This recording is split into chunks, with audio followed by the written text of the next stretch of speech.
본부장님이 싫다 그랬어요? 밥 먹는 게 싫다 그랬지? Guwon lalu meninggalkan Sarang yang saat itu dipeluk oleh kekasihnya. Kekasih Sarang itu datang agar Sarang tidak marah lagi. Namun sayang kekasihnya itu tidak tahu apa kesalahannya. Sarang yakin pacarnya itu bakalan melakukan kesalahan yang sama. Sarang lalu mengajak kekasihnya itu untuk pergi ke suatu tempat yang lebih tenang untuk membicarakan hubungan mereka berdua. Tapi pacarnya itu tidak bisa karena ia ingin kumpul-kumpul dengan teman-temannya. Sarang kecewa karena daripada meredakan amarahnya, pacarnya malah ingin kumpul-kumpul dengan teman-temannya. Untuk itu, Sarang kemudian memutuskan untuk putus dari pacarnya. 우리 헤어지자. 갑자기 무슨 말이야? Sementara itu, Guwon yang batal bertemu dengan Sarang sepertinya tengah cemburu. Di jalan, ia membuang makaroni yang akan ia berikan kepada Sarang. Namun hal tersebut lantas membuatnya ditilang oleh polisi. Polisi itu lantas merasa kasihan dengan Guwon yang terlihat seperti orang yang sedang putus cinta. Bahkan ia bisa menebak isi hatinya Guwon. Lucunya, Pak Polisi dan Guwon duduk di pinggir jalan dan polisi itu juga curhat tentang percintaannya yang gagal kepada Guwon. 잊을 수도 없고 내가 진짜 잡았어야 됐는데. Sedih karena percintaannya telah berakhir, Sarang pun pergi mengunjungi rumah neneknya karena kebetulan ia sedang cuti. Di sana neneknya membuka semur kepala sapi dan Sarang membantu neneknya. Rata-rata pelanggan neneknya adalah kakek-kakek tua yang memanggil Sarang menantu mereka karena ia sangat cantik. Awalnya neneknya curiga Sarang datang ke rumahnya pasti karena ada masalah. Namun Sarang berucap jika ia datang karena merindukan masakan neneknya. 속상한 일이고 그러면은 Saat ini hotel tengah menghadapi masalah karena kalah saing dengan hotel saingan ayah mereka. Ayahnya meminta Guwon dan juga Hwaran untuk mengatasi hal ini meskipun sebenarnya lawan mereka dikenal curang agar hotel mereka bisa menjadi nomor 1. Tapi tetap ayah mereka tidak mau kalah. Ayahnya akan melihat kemampuan kedua anaknya dan memutuskan siapa yang berhak mewarisi seluruh perusahaan atau membagi dua. Tentu saja Hwaran menyuruh Guwon untuk diam saja karena Guwon tidak punya kemampuan apapun. Guwon tahu kakaknya takut bersaing dengannya. 네가 뭐 대단한 줄 알았어? 그러니까 무서워하지 말라고. Di hotel, Sarang pun pamit kepada Pomi dan ia akan segera naik ke atas. Somi masih saja meremehkan Sarang dan menganggap dia yang lebih pantas karena Sarang tidak tahu apapun tentang King The Land. Bahkan saat Sarang dijemput oleh manajer King The Land, Somi tetap meremehkan dan mengingatkan manajer tersebut jika Sarang hanya lulusan D2. Tapi manajer tersebut tidak memperdulikannya karena menurutnya apapun yang dipilih oleh Pak Komisaris pasti hebat. Maka dari itu, ia pun menasehati Sarang untuk tidak memperdulikan apapun kata orang lain dan menghargai dirinya sendiri. 가자. 유니폼 준비해뒀어?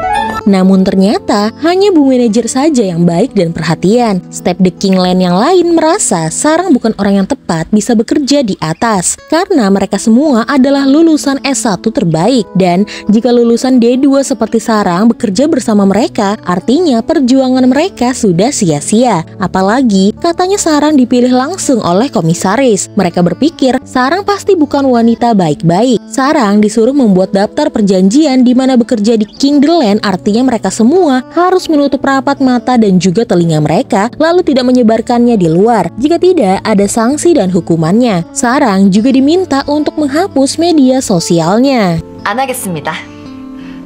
Sansik menyuruh Guwon agar bekerja lebih keras agar hotel mereka menjadi nomor 1.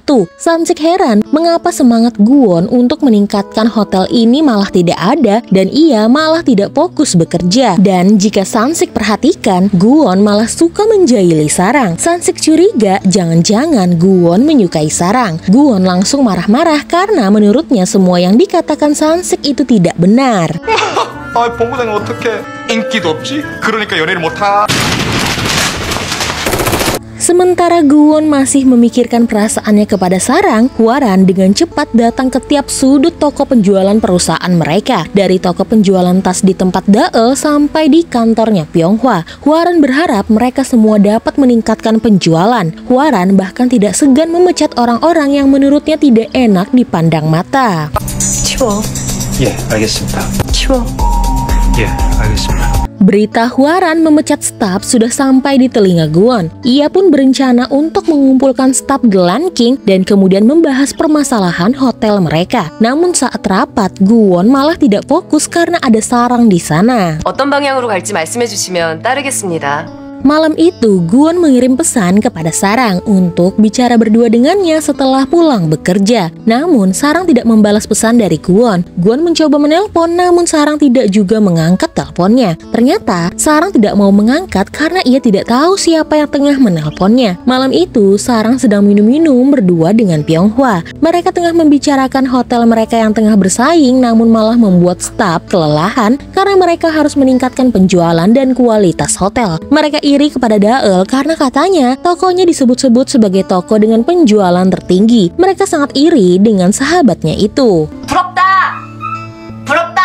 Daeul memang cakap dalam bekerja, namun di rumah Daeul dihadapkan dengan mertua malas yang hanya menyuruh-nyuruhnya saja. Daeul sengaja masak dengan porsi banyak agar saat ia pulang bekerja, ia tidak lagi masak. Tapi lagi-lagi masakannya selalu habis dan hanya meninggalkan cucian piring yang menumpuk. Corong, anaknya Daeul berkata jika sebenarnya paman dan bibinya alias iparnya Daeul selalu datang ke rumah mereka dan kemudian menghabiskan isi kulkas seperti maling saja. Daeul berucap mungkin karena masakannya enak, makanya paman dan bibi Corong makan di rumah mereka. Jadi Daeul mencoba memaafkan iparnya itu. 솜씨가 너무 좋아서 그런가 보다 하고 Keesokan harinya, karena Sarang tidak juga membalas pesannya, Gwon lalu memanggil Sarang di hotel dan bertanya mengapa Sarang tidak membalas pesannya. Sarang bingung dari mana Gwon tahu nomor ponselnya. Tentu saja dari data karyawan. Gwon ingin makan malam berdua dengan Sarang karena ada yang harus ia bicarakan. Namun Sarang menolak karena ia tidak nyaman makan berdua dengan bosnya. Gwon tidak kehilangan akal. Ia lalu menyuruh Sansik untuk mereservasi sebuah restoran Jepang, lalu ia mengajak Sarang dan bilang saja jika ini acara dari hotel untuk penyambutannya. Saat datang ke restoran, Sansik malah mengajak semua staf karena ia mengira ini adalah penyambutan untuk Sarang. Tentu saja harus mengundang semua staf. 뭐 이렇게 쑥스러워하세요? 얼른 들어가시. Saat di sana, Gwon terlihat lebih memperhatikan Sarang yang mana hal tersebut membuat staf yang lain merasa kurang nyaman. Sarang kemudian menegur Gwon jika yang dilakukan Gwon hari ini membuatnya merasa tidak enak dengan staf lainnya. Ia sudah merasa segan dengan yang lain dan sekarang ia makin tidak enak. 그건 배려가 아니라 폭탄을 안겨주는 거라니까요? Sementara itu di pesawat, Pyonghwa sepertinya ditaksir oleh salah satu pilot di sana. Ia selalu digoda, bahkan ia hampir dilecehkan. Menurutnya jika Pyonghwa mau bersamanya, maka Pyonghwa bisa lebih mudah naik jabatan. Namun, Pyonghwa menolak. Untungnya saat itu Rowoon datang yang membuat pilot tersebut langsung pergi. Rowoon kemudian mengajak Pyonghwa untuk makan malam bersamanya untuk mencairkan suasana hati Pyonghwa, sekaligus berterima kasih kepada Pyonghwa karena Pyonghwa telah memberikannya hadiah. Waktu makan malam, Pyonghwa berkata kepada Rowoon untuk menjaga jarak dengannya karena ia adalah karyawan yang tidak disukai dan akan susah naik jabatan. Tapi Rowoon tetap ingin dekat dengan Pyonghwa. Menurutnya lebih baik selalu berada di bawah ketimbang berada di atas karena ia ingin lebih mengenal Pyonghwa. 난 선배가 궁금한데. Keesokan harinya, Gwon bertemu dengan Hwaran di kantornya. Saat itu Hwaran sedang memegang jam saku milik Gwon. Hwaran tidak senang saat Gwon harus mengadakan rapat tentang perkembangan hotel tanpa sepengetahuan dirinya. Ia tetap menyuruh Gwon untuk pergi dari sini dan ia akan segera mengirimkan Gwon banyak uang. Gwon berkata jika ia tidak ingin bertikai dengan Hwaran karena ia bisa saja melawan Hwaran. Namun Hwaran berkata jika Gwon adalah laki-laki pengecut.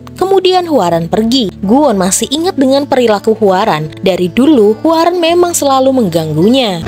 저 내 거야! 너 싫다고 버리고 간 여자야. Sementara itu, saat ingin menjamu rekan kerja komisaris, Sarang dan salah satu staf hotel pria yang tidak menyukainya bertugas untuk menjual produk di hotel mereka. Pria itu berkata lebih baik Sarang diam saja dan berada di belakangnya. Saat staf hotel mengenalkan produk-produk di hotel mereka, tamu hotel itu ingin staf itu merekomendasikan anggur kepadanya. Namun, staf tersebut tidak paham dan berencana memanggil seorang ahli wine atau sommelier. Karena kelamaan, tamu hotel itu ingin Sarang saja karena Sarang adalah staf terbaik hotel tersebut. Sarang lalu merekomendasikan sebuah wine yang cocok untuk makanan yang akan disajikan. Tidak hanya itu, Sarang juga menjelaskan citra ras wine tersebut sampai ke titik-titiknya. Ternyata, Sarang adalah seorang sommelier atau ahli wine. Tak komisaris bangga dengan pilihannya, namun tidak dengan staf pria tersebut. Di belakang, staf tersebut memarahi Sarang karena Sarang tidak menjual produk mahal, karena seharusnya mereka meningkatkan penjualan hotel. 무조건 업셀링 하라고. 업셀링.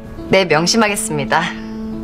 Sementara itu, Guwon masih menyelesaikan urusannya di hotel ini, mencari data karyawan yang tidak ada di dalam sistem perusahaan. Menurut pegawai di sana, tidak mungkin tidak ada nama data karyawan mereka, karena sistem gaji dan pensiun terhubung pada akuntansi perusahaan. Di mana lagi Guwon harus mencari data tersebut, karena benar nama yang ia cari tidak ada di dalam data karyawan hotel. 혹시 찾으신 분이 누구신지? Malam itu, saat pulang bekerja, pacarnya Sarang alias mantannya Sarang menemuinya untuk meminta maaf. Sarang menolak karena mereka sudah putus dan tidak ada hubungan lagi. Pacarnya masih mengira Sarang meminta putus karena masalah sepele. Sarang tambah kecewa karena lagi-lagi mantannya ini tidak tahu apa masalah dalam hubungan mereka berdua. 내 사랑은 끝났어. 네 사랑은 네가 알아서 해. Malam itu sedang turun hujan dan Sarang yang sedang bersedih kemudian datang ke tempat ia biasa merenungkan dirinya. Sarang kemudian menangis di bawah naungan hujan. Tiba-tiba Guwon datang menghampirinya dan berkata jika Sarang sedang berdiri di tempatnya. Sarang pun kemudian mencoba untuk pergi, namun ia terpeleset hingga jatuh ke pelukan Guwon.